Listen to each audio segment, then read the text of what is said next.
राधे राधे। मैं नील भक्ति पथ चैनल में आपका स्वागत करता हूं। तो फ्रेंड्स, आज हम आपको बता रहे हैं इंदिरा एकादशी का महात्म्य। युधिष्ठिर ने पूछा, हे मधुसूदन, कृपा करके मुझे यह बताइए कि अश्विनी के कृष्ण पक्ष में कौन सी एकादशी होती है।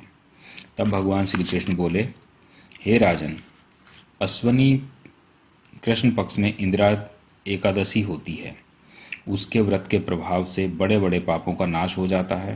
नीच योनि में पड़े हुए पितरों को भी यह एकादशी सद्गति देने वाली है। राजन, पूर्व काल की बात है। सतयुग में इंद्रसेन नाम से विख्यात राजकुमार थे, जो अब महिष्मतिपुर के राजा होकर धर्म पूर्वक प्रजा का पालन करते थे। उनका यश सब ओर फैल चुका था। राजा इंद्रसेन भगवान विष्णु की भक्ति में तत्पर हो गोविंद के मोक्षदायक नामों का जप करते हुए समय व्यतीत करते थे और विधि पूर्वक आध्यात्म तत्व के चिंतन में संलग्न रहते थे।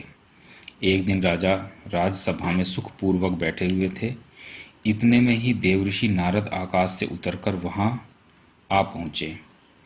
उन्हें आया देख राजा हाथ जोड़कर खड़े हो गए और विधि पूर्वक पूजन करके उन्हें आसन पर बिठाया। इसके बाद वे इस प्रकार बोले, हे मुनि श्रेष्ठ, आपकी कृपा से मेरी सर्वथा कुशल है। आज आपके दर्शन से मेरी संपूर्ण यज्ञ क्रियाएं सफल हो गईं। देवर्षि, आपके आगमन का कारण बतलाकर मुझ पर कृपा करें। नारद जी ने कहा, नृपश्रेष्ठ, सुनो, मेरी बात तुम्हें आश्चर्य में डालने वाली है। मैं ब्रह्मलोक से यमलोक में आया था। वहां एक श्रेष्ठ आसन पर बैठा और यमराज ने मेरी भक्ति पूर्वक पूजा की। उस समय यमराज की सभा में मैंने तुम्हारे पिता को भी देखा था। वे व्रत भंग के दोष से वहां आए थे। राजन, उन्होंने तुमसे कहने के लिए एक संदेश दिया है, उसे सुनो। उन्होंने कहा है, बेटा, मुझे इंदिरा के व्रत का पुण्य देकर स्वर्ग में भेजो। उनका यह संदेश लेकर मैं तुम्हारे पास आया हूं। राजन, अपने पितरों को स्वर्ग लोक की प्राप्ति कराने के लिए इंदिरा का व्रत करो। राजा ने पूछा, भगवान, कृपा करके इंदिरा का व्रत बताइए। किस पक्ष में, किस तिथि को और किस विधि से उसका व्रत करना चाहिए। नारद जी ने कहा, राजेंद्र, सुनो, मैं तुम्हें इस व्रत की शुभ कारक विधि बतलाता हूं।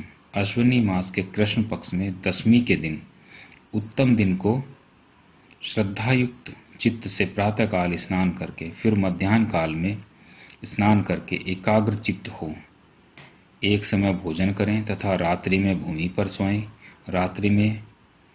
रात्रि के अंत में निर्मल प्रभात होने पर एकादशी के दिन दातून करके,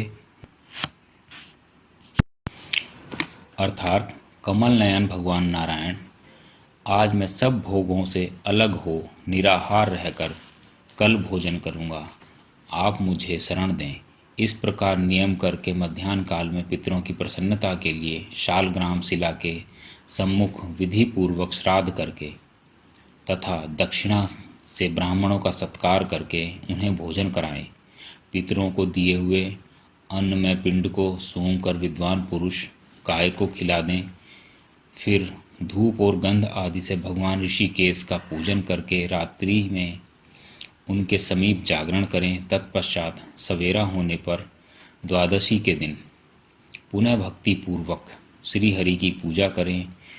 उसके बाद ब्राह्मणों को भोजन कराकर भाई बंधु नाती और पुत्र आदि के साथ स्वयं मौन होकर भोजन करें। राजन, इस विधि से आलस्य रहित होकर तुम इंदिरा का व्रत करो। इससे तुम्हारे पितर भगवान विष्णु के वैकुंठ धाम में चले जाएंगे। भगवान श्री कृष्ण कहते हैं, राजा इंद्रसेन से ऐसा कहकर देव ऋषि नारद अंतर्ध्यान हो गए। राजा ने उनकी बताई हुई विधि से अंतपुर की रानियों, पुत्रों और भृत्यों सहित उस उत्तम व्रत का अनुष्ठान किया। कुंती नंदन, व्रत पूर्ण होने पर आकाश से फूलों की वर्षा होने लगी। इंद्रसेन के पिता गरुड़ पर आरूढ़ होकर विष्णु धाम को चले गए और राजश्री इंद्रसेन भी अकंटक राज्य का उपभोग करके अपने पुत्र को राज्य पर बिठाकर स्वयं स्वर्गलोक को गए। इस प्रकार मैंने तुम्हारे सामने इंदिरा व्रत के महात्म्य का वर्णन किया है। इसको पढ़ने और सुनने से मनुष्य सब पापों से मुक्त हो जाता है। तो फ्रेंड्स, ये था इंदिरा एकादशी व्रत का महात्म्य। आपको ये वीडियो कैसी लगी हमें ज़रूर बताएं। हमारे चैनल को सब्सक्राइब करें, हमारी वीडियो को लाइक व शेयर करें और साथ ही नोटिफिकेशन बेल पे क्लिक करना ना भूलें। तो मिलते हैं अगली वीडियो में। धन्यवाद।